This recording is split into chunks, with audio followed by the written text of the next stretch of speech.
Welcome to Live Daf, your online Daf Yomi Shiur. Shalom, welcome back to today's Daf Yomi Shabbos, Daf Samach Daled. Right up at the first line, says the Gemara, Moisaf, sak ala beged. The Brisa told us that sackcloth, which is made of goat's hair, has an advantage over beged, ordinary material, she'tamei mishum org, because sack is tamei due to the fact that it's woven. Says the Gemara, Otu beged lav orgu. Are you going to suggest that beged, ordinary material, is not woven? Certainly it's woven, that's why it's makabel tumah. So why do you say that sack has an advantage over beged, because sack is makabel tumah because it's woven and beged not? Says the Gemara, Hachi kamar. This is what the Brisa meant to say. Moisav sak ala beged, sack has an advantage over ordinary material, although sack perhaps is not woven, it's merely braided together, it is already sufficient to be deemed a finished product and is makabel tumah. Rashi explains, for instance, they take some threads of goat's hair, threads which were spun, and they take those threads and they merely braid them together. They make from them a little necklace. That is considered to be sufficient and is regarded as though it's woven. So sack has a ma'ila, an advantage. It doesn't require actual weaving for it to be makabel tumah. Says what is this type of braided goat's hair suitable for? Because a poor person, he will take 3 threads of goat's hair, he will hang it up around the neck of his daughter to attach some pendants to it. So we see that the ani is darkei bekach, as Rashi says. It's tachshatu. It's regarded as an accessory, as a finished product, a completed item. And even though it's not really woven, we regard it as though it is oreg. Rashi uses the lashon kli asai. It's weaving, it's braiding. Zuhi arigosai. That is tantamount. That is equated to its weaving. So once again, we take some threads of goat's hair, which were spun, which were tavoi, and they are merely braided together now. Even without a proper weaving, it is sufficient and is makabel tumah. So this indeed is an advantage. It's moisaf sak ala beged. It's an advantage that sackcloth has over ordinary material, because sackcloth is darkei. It is customary, at least for the ani, to use it in this manner, and therefore we don't require actual weaving. Braiding is enough, versus ordinary material made of, for instance, wool or linen. In those cases, we require proper weaving for it to be regarded as a beged at the makabel tumah. Continues the Gemara, Tana Rabban, we learned in the Brisa. Sak. So this is the pasuk by Kabbalah's tumah from a sheretz. The Torah lists several things which are makabel tumah, which are susceptible to tumah's sheretz. Sheretz is, for instance, a dead lizard. So the pasuk says, sak.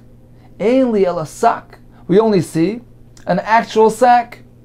However, minayin l'rabois esal kilkili vesal chavak. How do we know that even kilkili, a strap, a breast strap which holds the saddle down to the animal, vesal chavak is a different type of strap, a belly strap made of goat's hair. How do we know that these two are included in the tumah? They are makabel tumah. So we only know sak, which is something Rashi says that the shepherds will wear to protect them from the rain. But perhaps these straps, which are not really directly servicing a person, they're strapped around the animal. They're indirectly servicing him by keeping the saddle down. But it's not something which is directly worn on a person. Perhaps these items which were made from goat's hair are not makabel tumah. Talmud loymar oy sak. So the added word oy is including even these items as well. So not only a sack which is made of goat's hair is makabel tumah, even these straps as well. Yochel shani marbe. Perhaps, if so, I'm going to include other things as well. Esa chavolim, ropes, vesamashichos, strings used for measuring. Where these things are deficient because they're made of goat's hair, which are not spun. These things don't have real threads in them. So perhaps I would think maybe these are also makabel tuma. Talmud loymar sak. The pasuk mentions the word sak to teach you who meant to equate things to a sack. Ma sak, tavui v'arg. Just like a sack consists of the goat's hair, but it is spun and then woven. Af kol, tavui v'arg. In order for the goat's hair to be makabel tuma, we need these two conditions: tavui, spun, threads which were properly spun, and arg, woven. Therefore, we include the straps, the kilkil, the chavak, who indeed are spun and woven, but we exclude the chavolim and meshichas, these ropes, which are not spun. Continues the Gemara. Okay, so we know the halachas regarding a tumas sheretz, something can be makabel tumas from a sheretz in this manner. What about regarding a different type of tumah, tumas meis? What is the halacha there regarding these types of items? Harei hu oimer b'meis. With regards to tumas meis, it says v'chol kli or v'chol maseizim. V'chol maseizim is anything that's fashioned using goat's hair. Tischato. So they need to be. You need to go ahead and purify them. Apparently, they are makabel tumas meis. Says the Gemara, the word v'chol maseizim. What is it coming to include? V'chol is coming to include l'rabbis ha'kilkili v'esachavak. These straps mentioned earlier, that they are makabel tumas meis. Says the Gemara, Yochel shani marbe esachavolim esamashichos. If you include these straps, the kilkil and the chavak made of goat's hair, regarding tumas meis, perhaps I'm going to include even these ropes and these strings which are made of consist of material which is not properly spun. Says the Gemara V'dinu, well, why should I even think? Why should I even entertain to include these ropes in the term v'chol maseizim? Why should I even think so?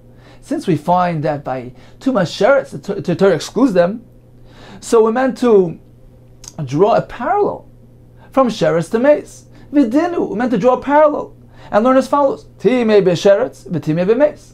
The Torah was metame by sheretz, and the Torah was metame by meis. And we're meant to draw a comparison. Ma kashatimei b'sheretz. Just as we find when the Torah applied tumah by sheretz, the Torah only applied tumah to something which was spun and woven, and excludes these ropes. The same thing when it comes to tumas meis. When the Torah was metame, it only applies to something which is spun and woven. So the Torah only applied tumas meis to a tavi v'arik. So why would I even think to include these ropes? Says more, hey, is that so? Can you really connect tumas meis to tumas sheretz? Not necessarily. Im heikel b'tamei sheretz. If we find a leniency, a kula, when it comes to tumas sheretz, that we exclude these ropes, because shehi kala, because tumas sheretz in general is a more lenient tumah. It's only a one-day tumah. Perhaps that's why it is more lenient. Nakil b'tumas hamei shehi chamura. From that, can we derive that tumas hameis should also be lenient? Should we apply a kula nakal b'tumas hameis shehi chamura? No, we can't be maker by tumas hameis because it's a more stringent form of tumah. So just because tumas sheretz, which is a lenient form of tumah, carries this leniency that it doesn't apply to ropes and strings, nakal b'tumas hameis. Why should you think to apply this kula to meis, which is chamura? Therefore, perhaps I would think, yes, to include even ropes and strings when it comes to tumas hameis. We'll include it from the word v'chol maseizim. Even these types of items made from goats hair, we've been makabel tumah. Says the Gemara, Talmud loymar, beged v'or l'gzera shava. We have a gzera shava to connect the halachas of tumas sheretz with the halachas of tumas meis. Explains the Gemara. Nemar beged v'or b'sheretz. We find the words beged v'or stated by tumas sheretz. We find the same words v'nemar beged v'or b'meis. We're meant to connect the two using the formula of gzera shava. Ma beged v'or homer b'sheretz. Just like tumas sheretz, which contains the word beged v'or, lo timei ela tavi v'or. The Torah was only metame if it's spun and woven. Af beged v'or homer b'meis. Similarly, with regards to tumas meis, that also contain the word beged v'or, lo timei ela tavi v'or. The Torah was only metame tumas meis when it is an item which is preferably spun and woven. So with the Gzeira Shava we connect the two things, and therefore we rule out, we exclude these chavolim and meshichos, which are not items containing spun threads. So this is one halacha which we bring over from Tumas Sheretz to Tumas Meis. We apply the same halacha of Tavi v'Oreg to both. Continues the Gemara. Now let's do something in the reverse. Let's bring over halacha from Tumas Meis to Tumas Sheretz. Once we have this connection, it's Gzeira Shava, we can go both ways. Continues the Gemara. Uma beged v'Or ha'omer b'Meis. Just as we find in Meis. In Tumas Meis, we have the words beged v'Or, and just as we find that there, Timei kol ma'asizim, the Torah was metame anything that is fashioned using goat's hair. Av beged v'Or ha'omer b'Sheretz. Similarly, with regard to Tumas Sheretz, which also contain these words beged v'Or, Timei kol ma'asizim, the Torah applied Tumas Sheretz to anything made from izim, from goats. So now we bring over halacha from Meis to Sheretz. So we went both ways. We took the halacha of Tavi v'Oreg from Sheretz, applied it to Meis, and we took the halacha of Timei kol ma'ase izim, and the Torah applied Tumah to anything fashioned from the goats. For instance, the kilkali v'chavak, those straps mentioned earlier. We bring that halacha from Tumas Meis back over to Tumas Sheretz, and now we know that Tumas Sheretz as well will apply to straps, to the kilkali v'chavak, those animal straps made, fashioned from goat's hair. Continues the Gemara. Einli ela davar haba min ha'izim. Now I only know regarding Tumah applying to something fashioned from goat's hair. Minayin l'rabis davar haba mizanav asus. How do I know? Perhaps to include even something fashioned from the zanav, the tail of the horse, the hair growing on the horse's tail, or mizanav hapara, from the cow's tail. How do we know that too can be makabel tumah?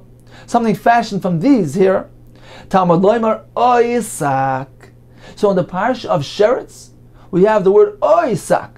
The word oy is extra to include even something fashioned from the horse or cow's tail. Says the Gemara, 1 second. The word oy was already used previously.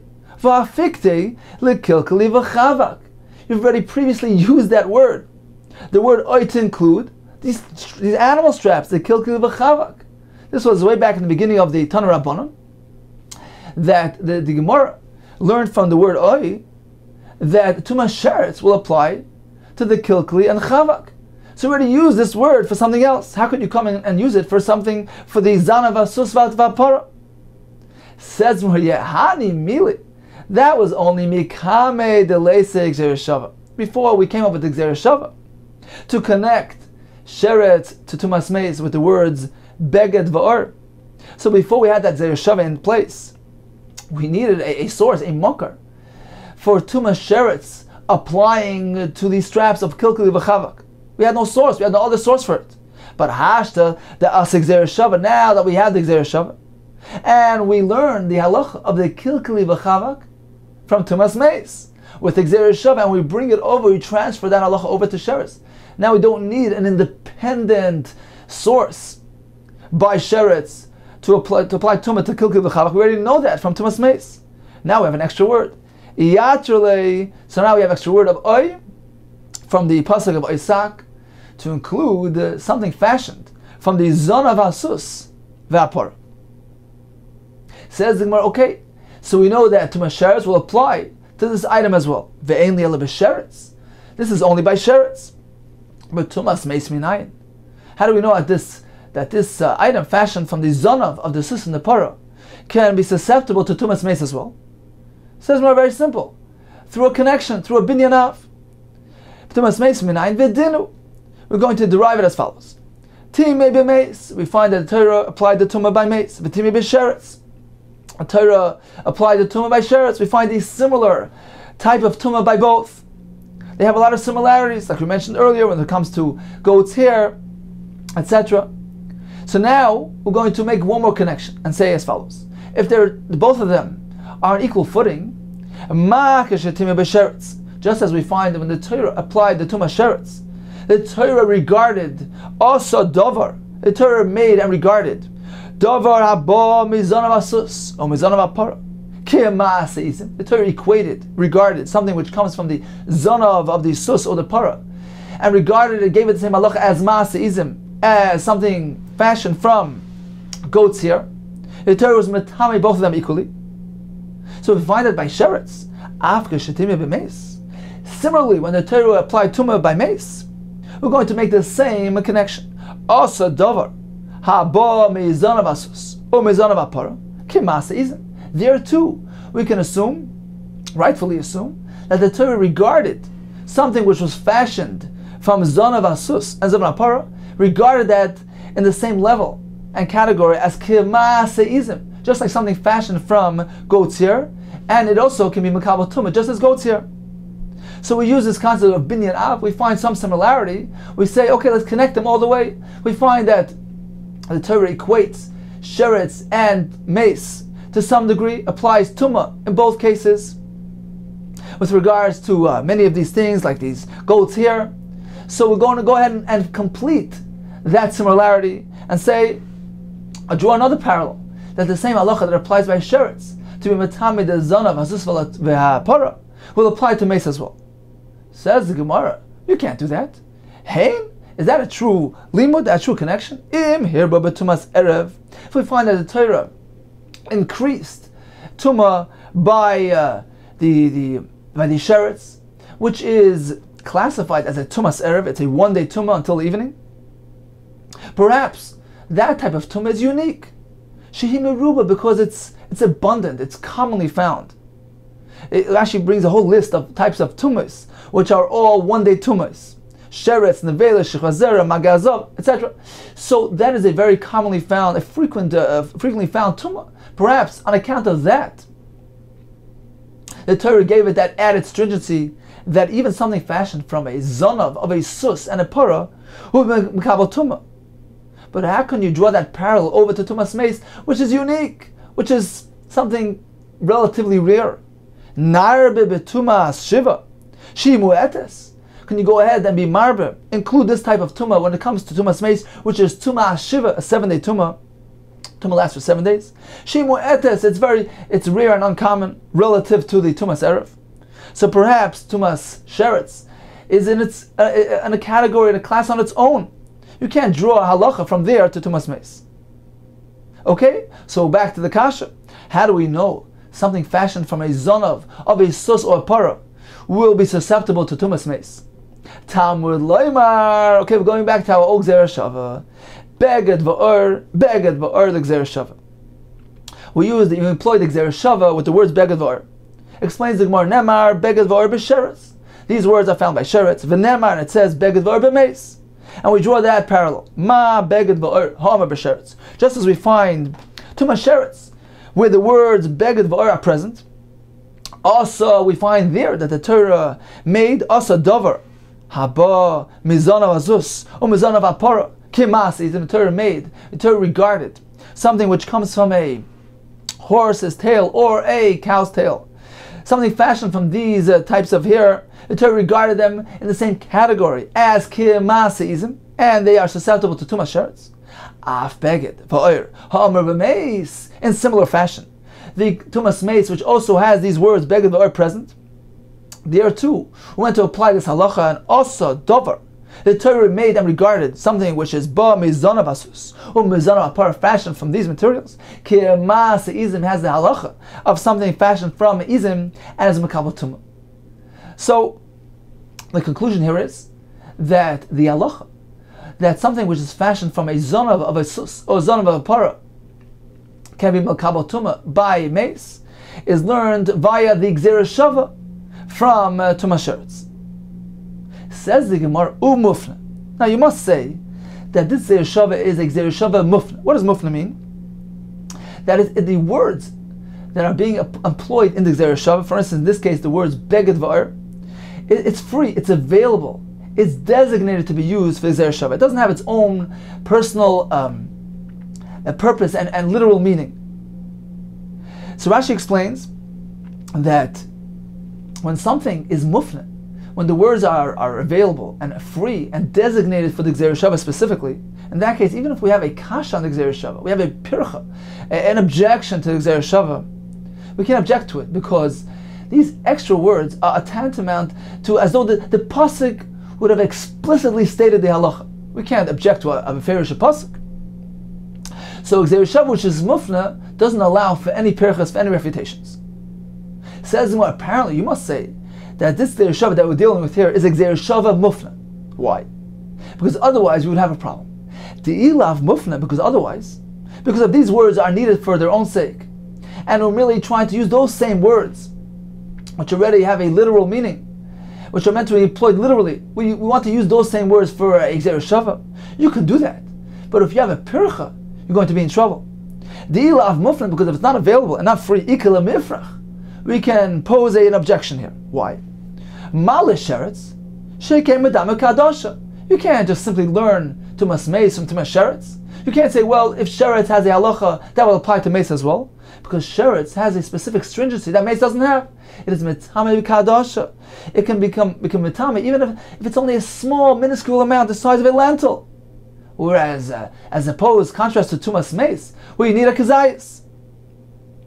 So if this Gzeir Shava is not a mufna Gzeir Shava, we can easily refute it and draw a distinction between one and the other, between sheretz, which has a chumrah that meis doesn't have.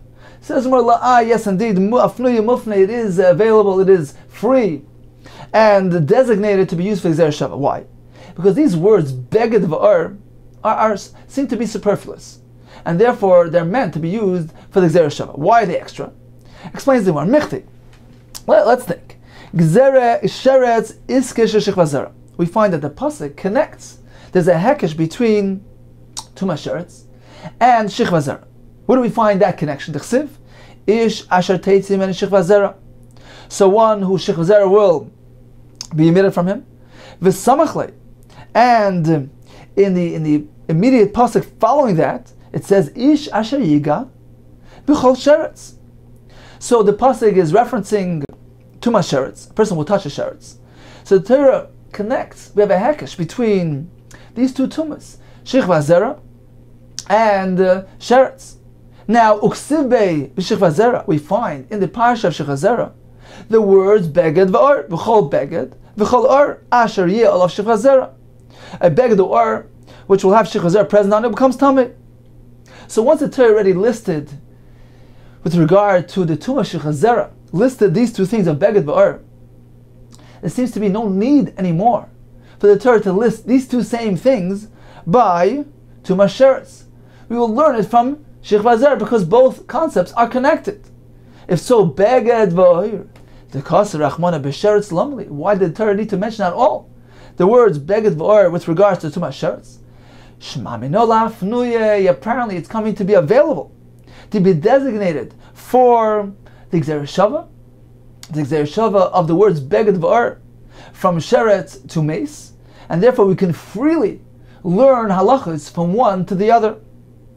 And specifically, the halacha that something fashioned from a zonav of a sus and a zonav of a para, just as it becomes tameh with regards to sheretz, it will also become tameh in the context of tumas meis, and there's no room to differentiate, to ask of a pircha, because once the Gzeir Shava is a mufna, we can't object to it any longer. Now, this whole discussion here will apply to the other halachas as well. We may recall that earlier in the Amud, we derived two other halachas, back and forth from sheretz to meis and vice versa. Now, this whole discussion in the Gemara will apply to those concepts as well. Meaning, how can we connect sheretz to meis? Perhaps we could distinguish between the two. And the Gemara's conclusion here that the Gzeir Shava is an available Gzeir Shava, and therefore there's no room for pircha. This will explain the other halachas as well. How can we derive halachas back and forth from sheretz to meis, and vice versa?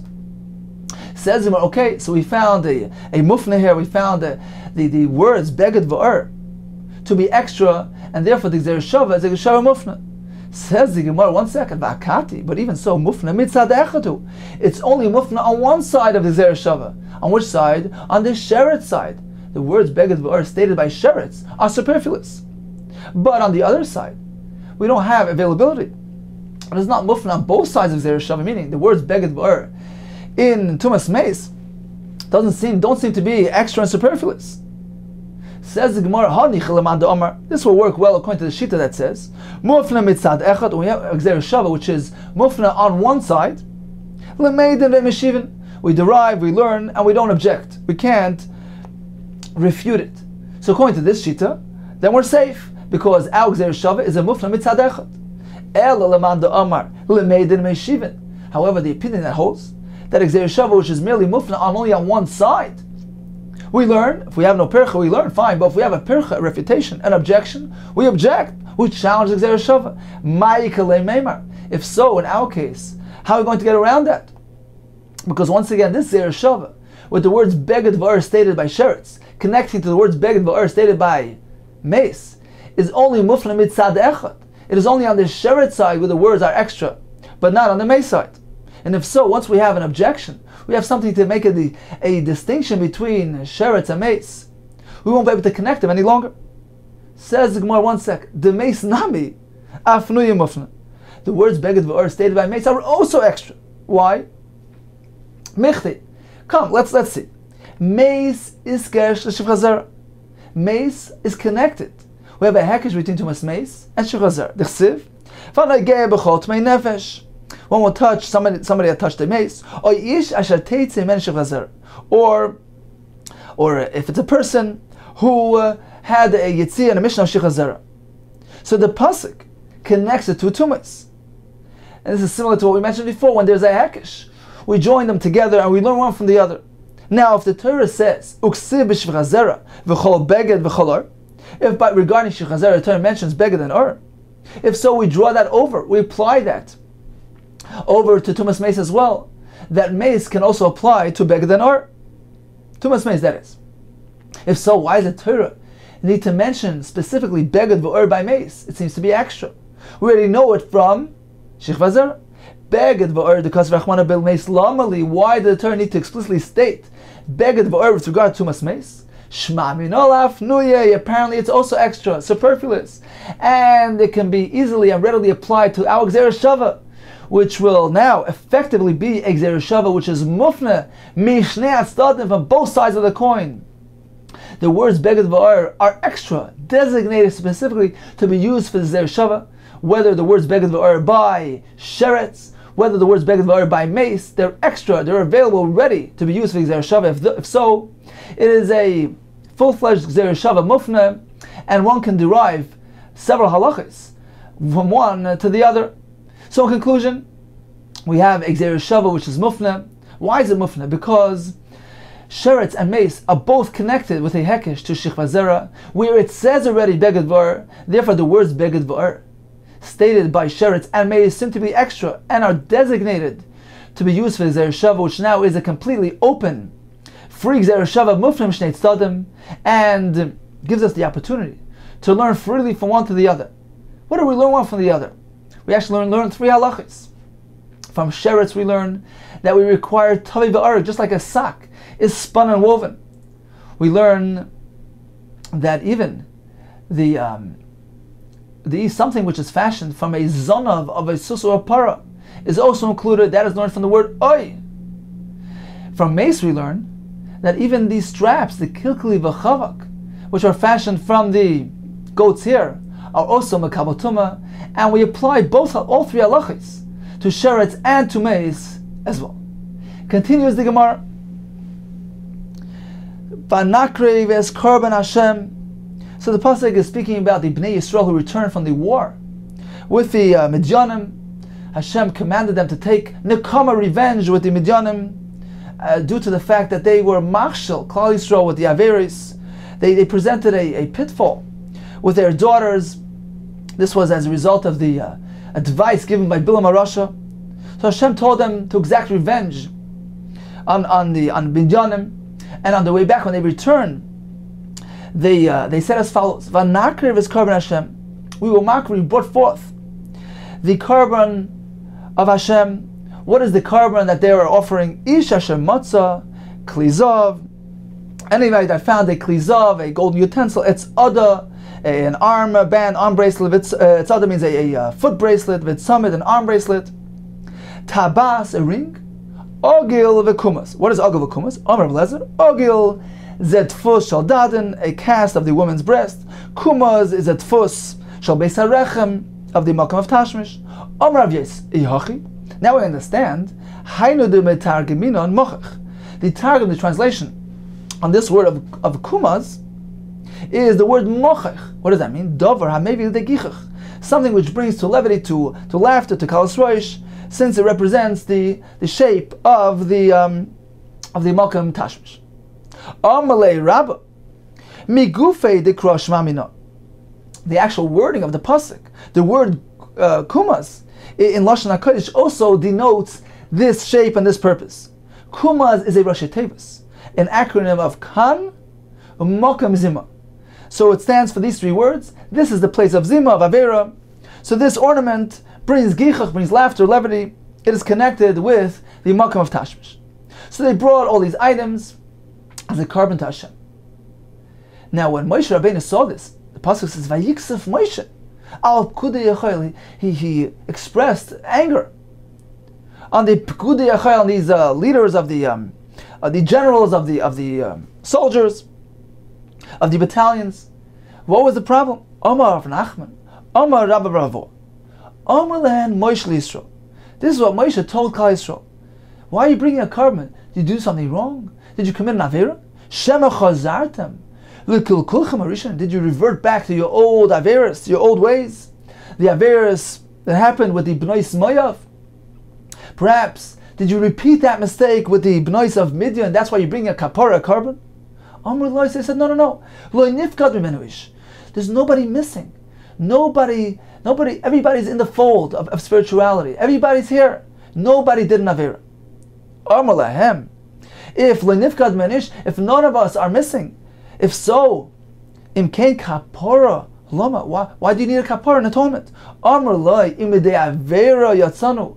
If we were exempt from actually doing an act of avera, midei hirur lo yatzanu. We weren't exempt from hirur, meaning, nevertheless, we fell through a bit with improper thoughts. Miyad v'anakir v'eskarben Hashem. Tanad v'erishmal. Mitpevna hutzruchu Yisrael shebaisadei kapara. Why did those Yidden in that generation need a kapara? They didn't actually do a ma'aseh mipnei shezanu a name and erva, because they satiated the eyes. They derived pleasure from gazing at the erva. Omer of Sheshes. Why do we find that the Torah lists, and this list mentioned earlier, the Torah puts together tachshitin shebachutz, external ornaments, for instance, like the ring. The Torah joins it together in tachshitin shebifnim, with the more hidden ornaments, the cast of the daden, etc. Why do we equate the two things? Meaning, if the point of the kapara here is to atone on Yehurim having improper thoughts of Aveira, of Znus, so it would be appropriate to bring the ornaments which are related to those areas in the Isha's guf. Why bring also the rings? Says the Gemara, to teach you an important lesson. One who gazes at the mere finger of a woman, the pinky, the etzvektan of the woman, which is an extremity of the Isha. This is the place where which holds the tabas, the place of the ring. If one gazes inappropriately at that makim, at the finger of an Isha, it is equated and tantamount ki'ilu, as though mistakel, as if he's gazing inappropriately b'makam aturfa, at the hidden place, the makam of tashmish. Because gazing at any place of the Isha inappropriately, it arouses machshavas and irhurim, inappropriate thoughts, and therefore they needed a kapara, and they brought a kapara not only with regards to the inner tachshitim, but also the tabas, the ring which is placed merely on the finger, to bring a kapara, to atone for improper gazing, even at a finger, which leads to inappropriate thoughts and require a kapara. Continues the Mishnah. Yoitze Isha b'chuti seir. So up until now, the Mishnah gave us Isurim. An Isha may not wear tachshitim shasarabim on Shabbos. Perhaps she'll remove it to display to her friend and carry it with her in shasarabim. The Mishnah here will give us a list of objects which are mutter, to be worn in Rishus Rabbim on Shabbos. Mishnah begins, Yoyitze Isha, B'chutei Seir she may wear, have bound in her hair, Chutei Seir, strands of hair. So they would use these strands, these Chutei Seir, as Rashi says, to braid with it their hair, to tie together their hair. That's allowed. Be'mishalah, whether she's using hair, her own hair, which she obviously cut off, now she's using it as a strap. Be'mishal chaverta, whether it came from a friend. Bein mishal behema, whether it is a behema here, Rashi says, like kagoin shel sus, from a horse. Now, why is she allowed to wear these things? Because in the first Mishnah of the parak we mentioned hair straps which are not mutter. The concern was perhaps she'll encounter a tevilas mitzvah, she'll need to be toivel, and these things form a chatzitza. They pose a barrier between the water and her hair.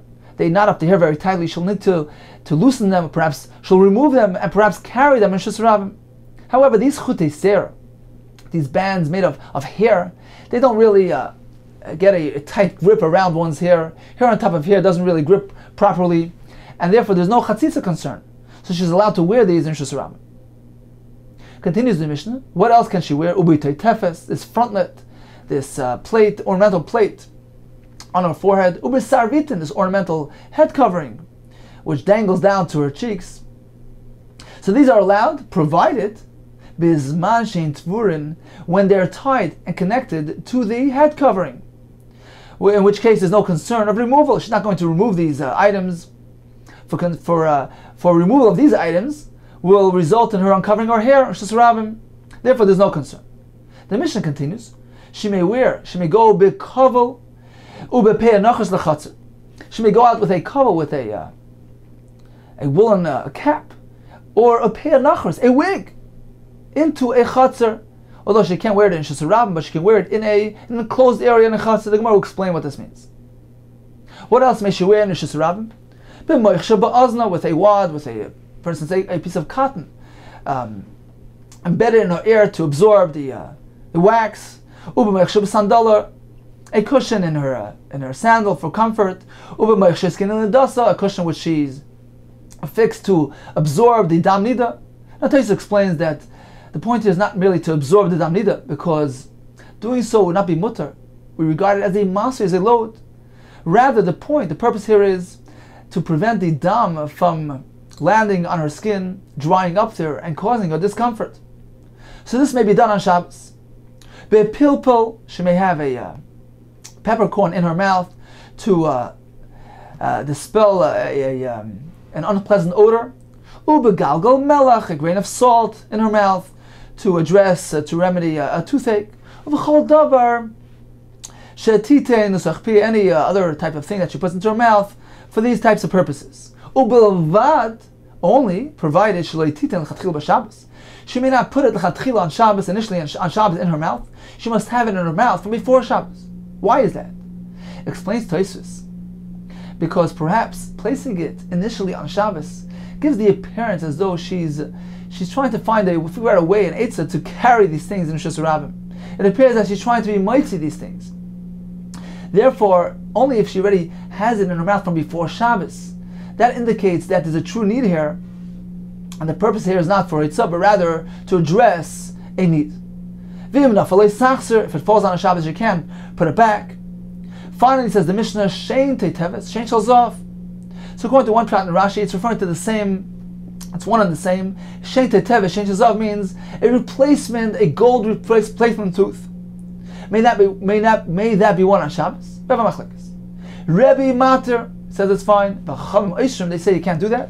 The concern is, perhaps her friends will notice this unusual looking tooth, and she'll become the subject of ridicule, of mockery, and she may remove it from her mouth on Shabbos, and this may result in Haitzah, she may carry it in Shus Rabbim.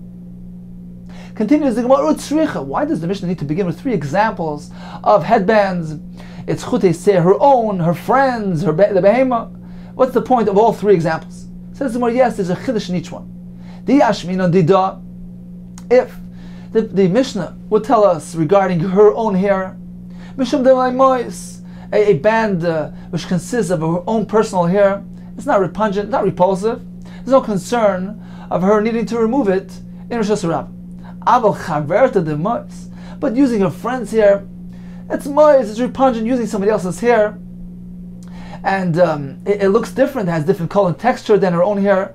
It's apparent that it's not her hair, and perhaps she will become the subject of mockery and ridicule by passerby, by her friends, and due to the embarrassment associated with wearing a friend's hair, perhaps she'll remove it and carry it in Rosh Hashanah. Perhaps I would think that's asur. Maloi, that's not acceptable.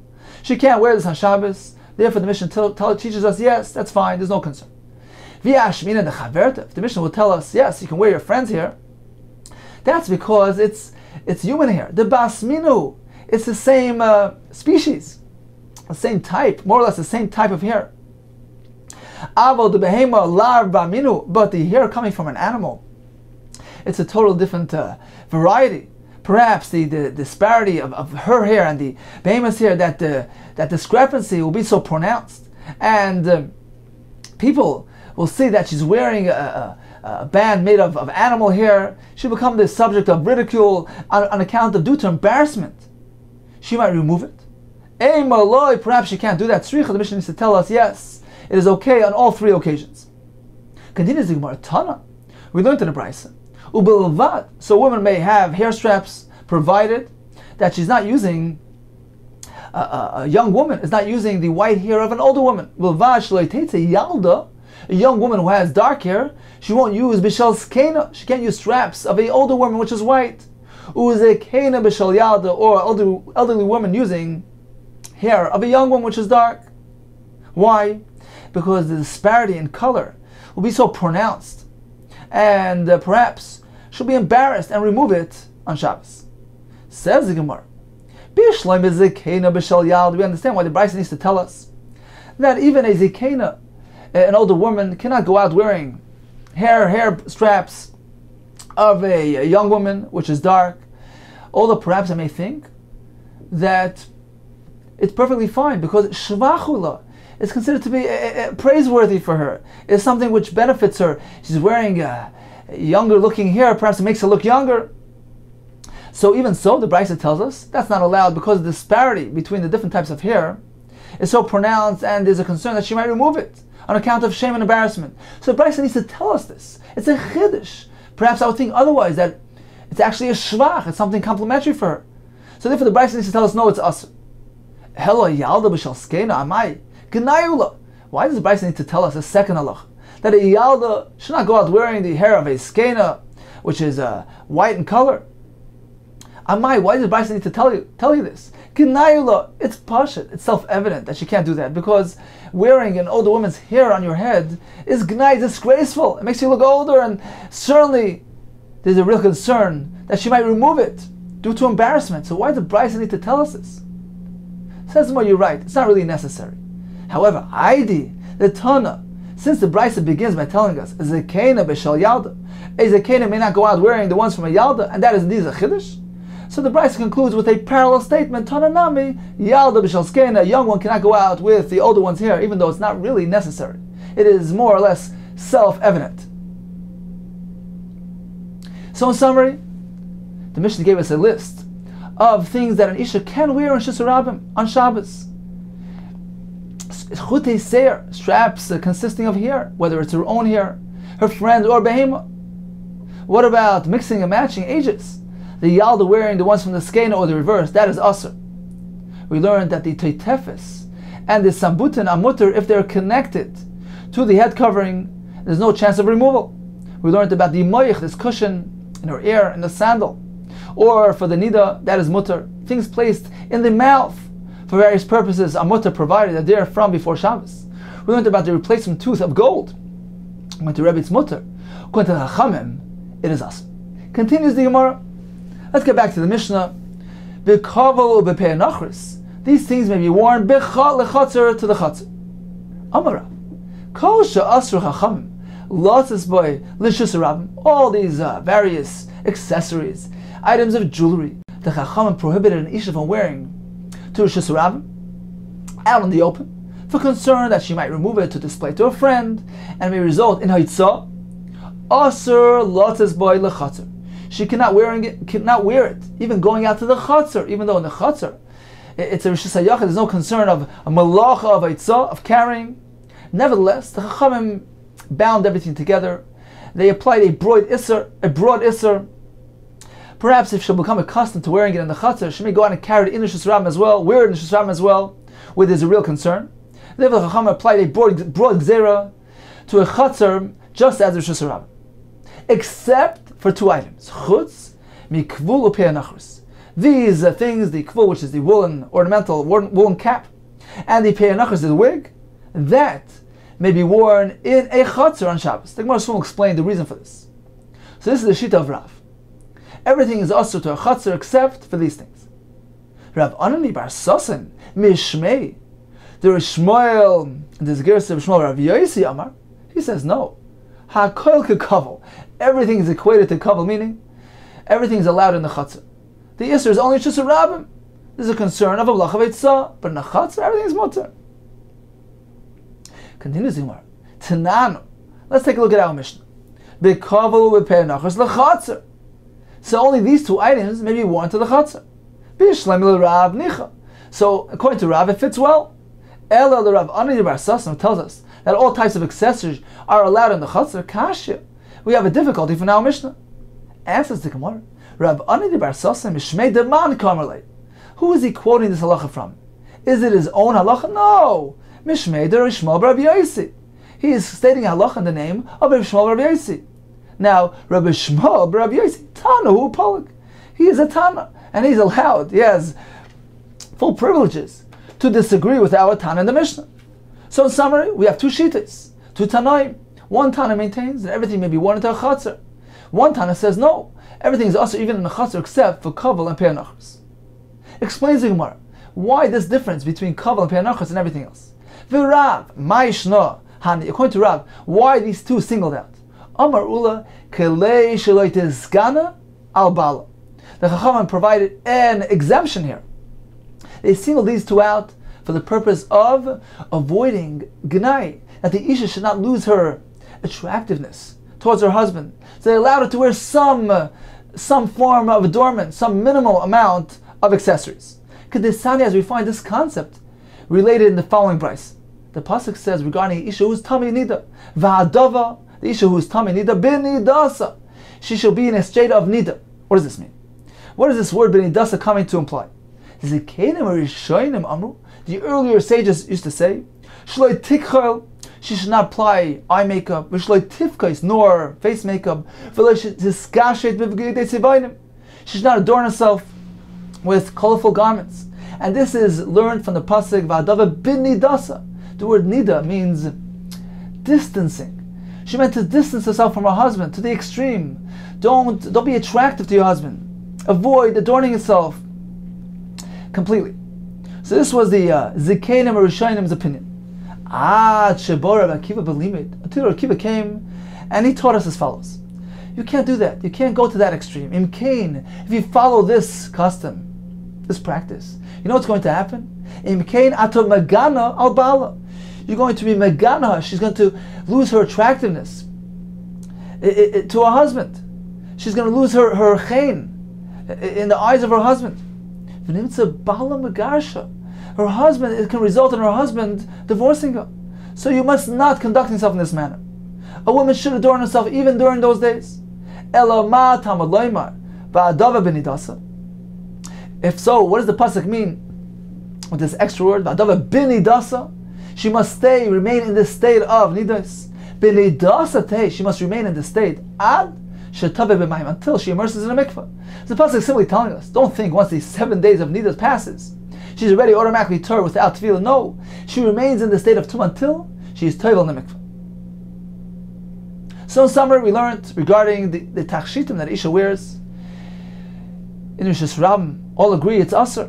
What about in a chatzar? According to Rav, the same Isra applies to a chatzar as well, except for the kvul and the pei nachris, on account of concern that she should not lose attractiveness to her husband. Shleit izgana al bala. Rabbi Shmuel Rabbi Yosi, who was a Tana, he disagrees with our Mishnah. He says, in Rishus Rabim, these things are Asr, but accessories may be worn in a chatzar. Now what about nowadays? Can an Isha wear tachshitin, jewelry in Rishus Rabim? So Tosfos says yes, and Tosfos gives a number of reasons. One of them is that what is the concern? What is the chashash with wearing accessories in Rishus Rabim? The concern that she might remove it to display to her friend, and it may result in the chayvitz being carried. Says Tosfos, nowadays it is not the custom of our women to remove and display their items to their friends, and therefore this concern does not apply nowadays. Continues the Gemara. Omar Rabbi Yehuda Marav, Kol Makom she'asur Chachamim. Whenever we find that the Chacham applied an Isser on account of mipnei maris ayin, on account of impression, so that one doesn't display a wrong impression, as if he's doing an Isser. So just as he can't do this in public for fear of maris ayin, afilu bechadri chadorm asur, even in chadri chadorm, in one's innermost chamber when there's nobody around, this Isser will apply. For instance, the Isser of hanging a bell on one's cow. The Gemara told us one may not do so. Why? Because it appears as though he's going to the marketplace to do business on Shabbos. So this will apply even when there's nobody around, even in a private domain, in his own private chutzner, according to the Shita of Rabbi Yehuda Marav. Says the Gemara, is that so? Tanan, we learned in the Mishnah. V'loi bezug, he cannot go out with the bell hanging on his cow's neck, even though it's stuffed up and not producing any sound.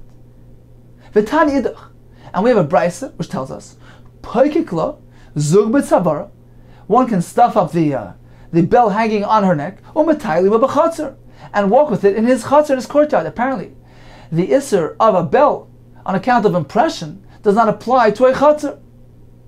Says the Tanai, indeed, it's actually a machlekes tanaim whether or not the isser of maris ayin will apply in a private domain. The Sani we learned in the Brayis, shoytchan bechama, one whose clothing became wet, he can spread them out to dry up in front of the sun, under the sun, but not in public. Don't do it in public. Why? Because of maris ayin. Perhaps one will think that he actually washed his clothing on Shabbos and did an isser. So don't do it in public, but in private you can do it. Rabbi Lezer, Reb Shimon Oisrin, they say no, just as this Isser applies in public, it applies also in one's privacy. So we see that the Isser Maris Ayin, whether it applies in private as well as in public, is actually dependent on Machlekes Tanaim. Okay, time for a brief Chazorah of today's Daf. We began with the halacha of something which is produced from using izim, goat's hair. And we have various halachas which are derived back and forth from the tumas sheretz to mace via the Gzeres Shava. Gzeres Shava using the words beged va'er, which are present in both contexts.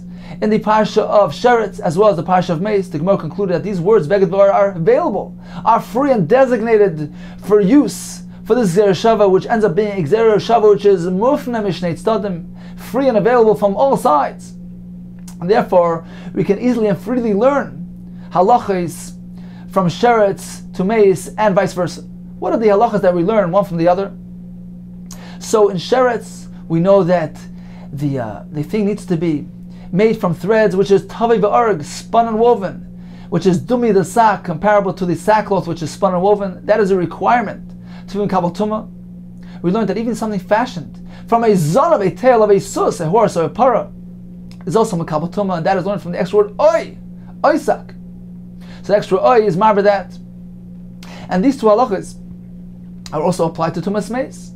What do we learn from Tumas Meis? We learn that also the kilkuli v'chavak, these animal straps fashioned from goat's hair on Makabal Tumah, and that is included in the word koil, from the pasuk of koil masa izim.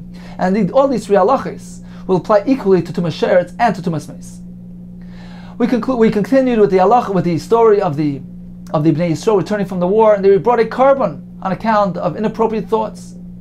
The Mishnah told us that there are some things that an Isha may wear on Shabbos in Rishus Rabim, the hair straps, regardless of whether it's her own hair, her friends, or from a behema.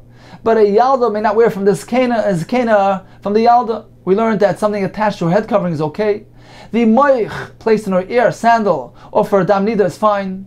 Something placed inside the mouth for specific purposes, as dispelling the Reyach Ra, or for the toothache, are fine provided they were put in Miboy Diyim. The gold replacement tooth is a machlekes. We proceeded with the halacha of Tachshita Isha, May they be worn in a chaser on Shabbos? According to Rav, no, except for the kaval and pe'anachris. The Chachamim singled them out, gave some exemptions here, so that the Isha would not be miskanal baila, should not lose her attractiveness to her husband, according to Rishmal. All accessories may be worn in a chatzah, there's no concern whatsoever. We concluded the halacha of maris ayin. We know that in public, one may not do things, activities which generate bad impressions. What about in one's privacy? We have a machlekes, tanoim. According to one Tana, it's asur. According to another Tana, it is mutter, as long as it's done in one's privacy.